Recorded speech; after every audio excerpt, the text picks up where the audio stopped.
Selamat datang di channel Pemuja Malam. Jangan lupa like, share, and subscribe ya. Terima kasih. Chapter 13. Langkah awal. Sendok dan garpu berdenting pada gelas dan piring. Suasana meja makan menjadi sangat bising, ditambah hentakan tangan di atas meja. Siapa lagi pelakunya, kalau bukan bocah 5 tahun yang sedang berimajinasi menjadi pemain drum terkenal. Makan malam di rumah itu akan tampak begitu ramai. Brian, stop.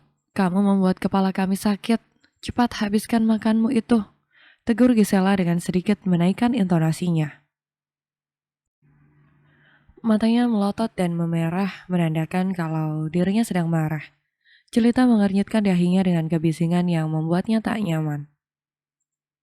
Bocah itu hanya diam, tak menghiraukan ucapan ibunya. Ia tetap pada apa yang ia kerjakan. Tipikal bocah pemberontak, nakal, dan keras kepala. Jelita menatap menantunya dengan kesal, memerintah dengan matanya agar menantunya itu membawa cucunya untuk beranjak dari meja makan itu.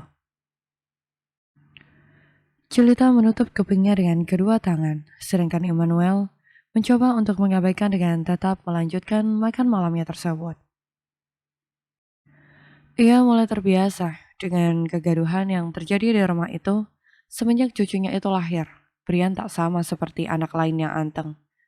Bocah itu terlalu hiperaktif, tiada hari tanpa diam. Selain saat bocah itu sedang sakit saja. Belum lagi tantrum yang membuat satu rumah geger dengan kebiasaan buruknya yang suka membanting barang-barang saat merajuk. Setiap menangis dituruti. Itu sebabnya saat ia menginginkan sesuatu, ia pasti akan menjadikan tangis sebagai senjata andalannya. Terkadang Immanuel sempat berpikir, anak siapalah yang dilahirkan menantunya itu. Dua putranya tak memiliki sifat yang membuatnya malu seperti itu. Gisela tak dapat protes, ia menuruti perintah ibu mertuanya itu dengan hati yang dongkol. Pasalnya ia belum sempat menyantap makanannya, karena riwah dengan putranya yang hiperaktif. Sepertinya kamu sudah kenyang, ayo ikut mami ke kamarmu. Brian menolak, ia menepis tangan sang mami dengan kasar. Bocah itu tak akan pernah mau menuruti ucapan orang lain dengan mudah, tak terkecuali ibunya sendiri. Semua orang kewalahan menghadapi bocah nakal dan usil tersebut. Bara yang mulai terganggu akhirnya mulai bereaksi. Ia melayangkan tatapan tajam pada keponakannya. Nyali bocah berambut keriting itu seketika menciut. Di antara semua orang yang ada di rumah itu, hanya Bara yang ia takuti. Saat marah, Bara seakan mengeluarkan aura yang tak biasa, menakutkan. Aku tak suka Om Bara jahat, teriak Brian. Ia mulai menangis, memulai drama bocah tengil yang mencuri perhatian. Malah nangis kan, dasar bikin repot saja. Pantesan sampai detik ini gak juga menikah. Gak ada perasaan kebapaan dengan anak kecil. Batin Gisela mengomel. Gisela menyeret putranya kembali ke kamar. Sepanjang perjalanan menuju kamar, terdengar ocehannya yang terus-menerus mengomel pada anaknya. Jelita meletakkan kembali sendok yang ia genggam, berdenting di atas piring. Suara makannya menguar begitu saja. Mama heran, kok bisa anak Gavin senakal itu? Ampun banget rasanya. Gerutu Jelita. Immanuel melirik istrinya. Ulut masih mengunyah sisa-sisa makanan yang sangat santai. Seakan tiada masalah rumit yang tak berarti. Sabar, kan mama yang begitu menginginkan kehadiran seorang cucu. Sekarang anak itu lahir, kenapa mama mengomel? Nikmati sajalah. Cibir Immanuel sukses membuat Jelita mendengkus tak suka. Tapi gak senakal itu juga, Pak. Mama kadang malu membawa Brian di depan teman-temannya Mama. Apa Papa tahu? Terakhir Mama bawa ia ke rumah Jeng Sinta. Brian memecahkan vas bunga kesayangan Jeng Sinta. Ia juga membuat keributan dengan merampas barang milik anak-anak yang lain, seakan ia tak pernah dibelikan mainan bagus saja.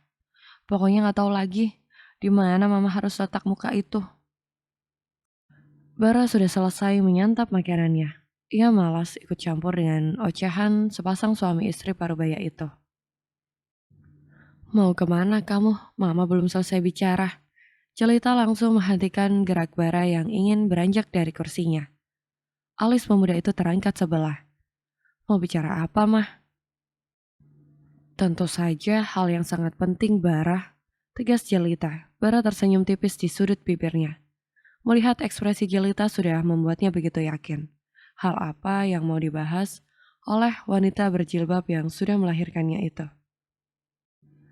Kapan kamu akan memperkenalkan calonmu itu pada Mama? Kapan mau akan menikah? Bukankah Mama memberiku waktu beberapa bulan? Kenapa baru setengah bulan Mama sudah sibuk menginterogasiku kembali? Waktu 5 bulan itu cepat sekali bergulir, dan lihat dirimu, hingga detik ini kamu tak juga mendapatkan kekasih. Mama tak yakin jika waktu 5 bulan itu dapat kamu penuhi. Jadi sudahlah, kamu pilih saja salah satu jodoh yang sudah Mama pilihkan untukmu. Jelita membujuk putranya yang sudah tak pantas lagi untuk dibujuk rayu. Mama tak perlu khawatir, aku sudah mendapatkan calon yang aku inginkan. Dan aku pastikan, sebelum 5 bulan berakhir, aku sudah dapat menyeretnya ke pelaminan. Balas Bara begitu yakin, entah ia mendapat keyakinan itu dari mana. Tapi Mama janjikan kalau Mama akan menerima siapapun wanita yang aku suka. Jelita menggerutkan dahinya mendengar pertanyaan dari putra sulungnya. Ia menoleh pada suaminya, yang bersamaan juga menatapnya. Mereka berdua saling bertukar pandang. Jangan bilang kamu terpikat dengan istri orang, Bara. Tuduh Immanuel cepat. Pandangan matanya kini menatap Bara tajam. Walaupun ia masih berdarah bule campuran yang masih menganut paham kebebasan, tetapi Immanuel tetap tidak suka jika putranya menjadi perusak rumah tangga orang lain. Masih banyak wanita single di dunia ini yang bisa putranya pilih sebagai kekasih. Cantik, seksi, kaya, pengertian dan pintar dalam segala hal. Semuanya masih banyak terdapat pada diri wanita-wanita single di luaran sana. Pikir pria tua yang sebagian rambutnya telah memutih. Janda, tetapi tubuhnya gendut. Jelita dan Immanuel kembali melempar pandangan sebelum akhirnya kembali menatap putra mereka dengan tatapan heran. Hening, mata Jelita memindai wajah putranya yang tampan, sebelum akhirnya memberikan pendapatnya. Mama gak keberatan dengan status jandanya itu. Setidaknya ia wanita yang jelas asal-usul dan statusnya. Hanya saja, gendut. Mama tidak menyangka jika selera kamu seperti itu. Jika adikmu saja menyukai wanita cantik dan seksi, kamu justru tertarik dengan wanita gendut. Jelita menggerakkan tangan kanannya saat berbicara dengan mimik wajah yang tak mampu mengungkapkan ketidakpercayaannya akan apa yang ia dengar. Aku hanya ingin menikahi perempuan gendut itu. Apa Mama setuju? Kalau Papa tak masalah, setiap orang memiliki selera yang berbeda-beda. Jika Kevin suka ayam goreng, maka Bara menyukai terong bulat. Jadi apa boleh buat, tak ada masalah. Jelas Immanuel yang masuk ke dalam hati dan pikiran istrinya. Baiklah, Mama juga tidak akan mempermasalahkan akan statusnya yang janda. Asal wanita itu bisa membuat putra Mama bahagia dan memberikanmu seorang anak. Mama tak masalah, kata Jerita pasrah. Ia masih menginginkan cucu lagi yang lucu-lucu nantinya. Benarkah? Bara memastikan sekali lagi ucapan mamanya yang terkadang pelin-pelan. Pasangan suami istri itu pun mengangguk mantap secara bersamaan. Bara tersenyum puas, sudut bibirnya tertarik membentuk sebuah saringai. Sekarang tinggal menangkap pengantinnya, ujarnya di dalam hati. Gavin duduk santai di kursi kebesarannya. Ia menatap kartu nama yang ada di tangannya, sembari tersenyum simpul. Pikirannya terus terusik dengan senyuman dari wajah wanita yang membuatnya terpesona dengan sekali pandang. Kelvin meraih ponsel yang ada di hadapannya, memberanikan diri menekan kombinasi angka yang tertulis di kartu nama tersebut. Tak butuh waktu lama untuk panggilannya segera tersambung. Suara lembut mendayu di seberang telepon kembali menghipnotis dirinya. Kelvin diam sejenak, menikmati suara yang memanjakan telinganya. Gila, suara di telepon saja indah didengar. Apalagi jika dia menyebut namaku saat berada di bawah nanti. Pikiran Gavin mulai berkelana liar. Halo, jika kamu tak menjawab, aku tutup teleponnya ini sekarang. Sentak Alice dengan nada yang sedikit meninggi. Iya, wanita itu Kiona, wanita cantik yang membuat Gavin penasaran. Tunggu dulu, ini aku, lelaki di restoran yang kamu beri kartu nama kemarin. Apa malam ini kamu ada waktu luang? Aku hanya ingin mengajakmu makan malam berdua. Sebagai tanda perkenalan, ajak Gavin ragu. Pria itu tidak yakin jika wanita di seberang telepon akan menerima tawarannya yang mendadak. Hanya saja Gavin berpikir tak ada salahnya ia mencoba. Boleh, jam berapa dan di mana? Balas Alice setelah keheningan sejenak mendera. Bak Gayung bersambut. Wanita bermata bulat itu justru menerima ajakan dari lelaki yang pernah membuangnya bagai batu kerikil yang tiada guna.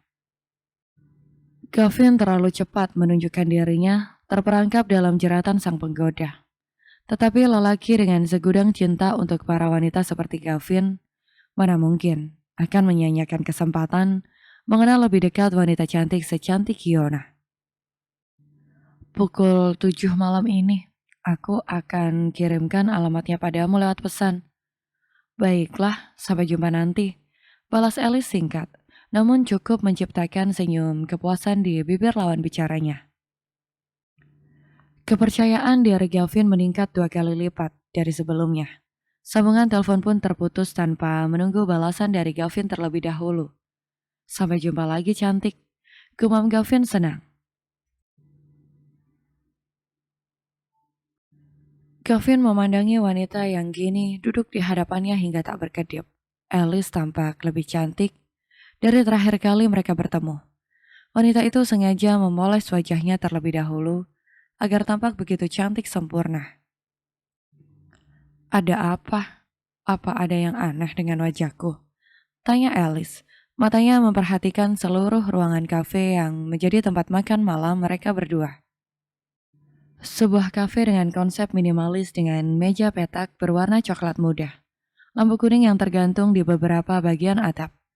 Tersusun abstrak agar tampak estetik. Di bagian bawah matanya menangkap replika batang jeruk berbuah kuning yang menjadi nama dari tempat tersebut. Batang jeruk itu tingginya hanya beberapa senti di bawah lutut, berjajar rapi di seluruh dinding. Satu kata yang dapat Alice berikan sebagai penilaian atas tempat yang dipilihkan Gavin. Romantis. Tidak, aku hanya sedang menikmati wajah cantik di hadapanku ini. Hanya saja, aku merasa begitu familiar dengan wajahmu. Kamu seperti mirip dengan seseorang. Tetapi siapa ya? Gavin mencoba mengingat-ingat kembali. Alice menangkup wajahnya dengan kedua tangannya sendiri. Apa wajahku ini tampak begitu pasaran? Atau jangan-jangan banyak wanita yang kamu kencani hingga kamu merasa wajah kami semua sama? Tuduhnya dengan wajah yang dibuat seimut mungkin. Mata bulat dengan helaian bulu yang lentik itu tersusun rapi, menambah pesona yang ia miliki. Bibir sensual dengan lipstik nude ombre kemerahan. Dibingkai dengan wajah oval yang membuat pria manapun tertarik hanya dengan sekali memandang. Malam ini Alice masih mengenakan setelan kerjanya, kemeja lengan pendek, serta rok span di atas lutut yang ketat, membuat lekuk tubuhnya yang indah. Dadanya yang padat tampak membusung begitu menantang. Di bagian kancing atas yang terbuka tampak sedikit di balik kemeja biru langit yang ia kenakan. Gavin menelan ludah, mengalihkan pandangan matanya agar otaknya tetap dapat berpikir jernih. Bukan begitu maksudku, maaf jika ucapanku barusan bikin kamu tersinggung. Tetapi aku tidak berbohong, kamu cantik, bahkan sangat cantik. Aku bahkan pernah berpikir jika bidadari itu hanya ada di dalam kisah dongeng saja. Tapi ternyata bidadari itu justru turun dan duduk di hadapanku saat ini. Gavin meraih gelas yang berisi minumannya dan meminumnya perlahan untuk mengalihkan rasa tak nyaman. Di bagian bawahnya, wajah lelaki itu sedikit memanas dan Alice menyadarinya. Alice tersenyum tipis mendengar rayuan yang begitu berani Gavin lontarkan. Ucapan pria itu terasa menggelitik perutnya. Ia kembali teringat masa-masa dulu, saat mereka pertama kali bertemu, sebelum pernikahan mereka terlaksana. Jika dulu hatinya akan berbunga-bunga hanya dengan satu kata manis yang diucapkan pria di hadapannya itu, maka berbeda dengan yang ia rasakan saat ini. Ada kemarahan menyelimuti hati yang dibalut senyuman manis. Kamu bisa saja, Mas. Alice memasang ekspresi seperti wanita polos yang malu-malu saat dirayu. Jika ada yang mengatakan jika dirinya gila saat ini, maka Alice akan mengakuinya dengan lantang. Iya, dia gila. Menggoda mantan suaminya sendiri dengan jati diri yang baru adalah salah satu kegilaan yang ia lakukan. Mungkin setelah ini ia akan mengirimkan buket bunga pada Bianca karena telah mengajarkannya dengan baik bagaimana caranya menggunakan make up hingga tak ada seorang pun yang menyadari wajah aslinya. Suasana yang awalnya canggung kini mulai mencair dengan perbincangan yang mengalir begitu saja. Dari cerita Gavin, Alice akhirnya tahu jika anak yang dikandung wanita itu laki-laki sama seperti putranya. Alice terdiam bersamaan dengan dadanya yang memanas. Kali ini Alice berperan sebagai pendengar yang baik saat Gavin terus bercerita tentang rumah tangga mereka yang tak berjalan mulus seperti yang selama ini ia kira. Tentu saja dengan bumbu-bumbu di beberapa bagian yang seakan menunjukkan jika Gavin adalah suami pengertian yang paling menderita. Alice pikir dengan wajah cantik dan tubuh seksi yang dimiliki wanita itu dapat membuat seorang Gavin bertekuk lutut dan hanya mencintai satu wanita saja, yaitu wanita yang telah merebut Gavin darinya. Bahkan menyebut namanya saja sudah membuat Alice jijik. Aku masih tidak percaya wanita secantik kamu bisa disia-siakan oleh mantan suamimu itu. Ia pasti lelaki yang paling bodoh sedunia. Gavin memberikan respon setelah Alice menceritakan siapa dirinya. Mereka berdua seperti teman lama yang baru saja bertemu dan berbagi kisah hidup sedih. Tetapi nyatanya aku sekarang janda, Mas, lirih Alice. Dia menundukkan pandangan matanya pada kedua tangan yang saling meremas di atas meja dengan raut sedih.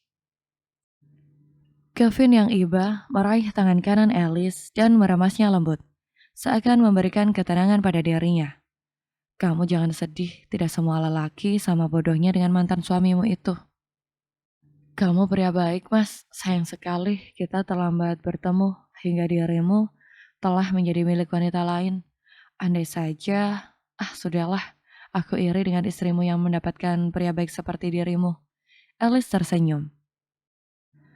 Ia balas menggenggam tangan Gavin yang masih mengusap punggung tangannya. Mata mereka bertemu dan saling berbagi pandangan untuk sesaat, seperti sepasang kekasih yang berbagi perasaan cinta lewat tatapan mata. Dalam hati, Alice bersorak riang, entah apa yang sedang ia rencanakan saat ini. Tetapi yang pasti pertemuan ini sudah menjadi langkah awal dari rencana yang ia siapkan. Bersambung.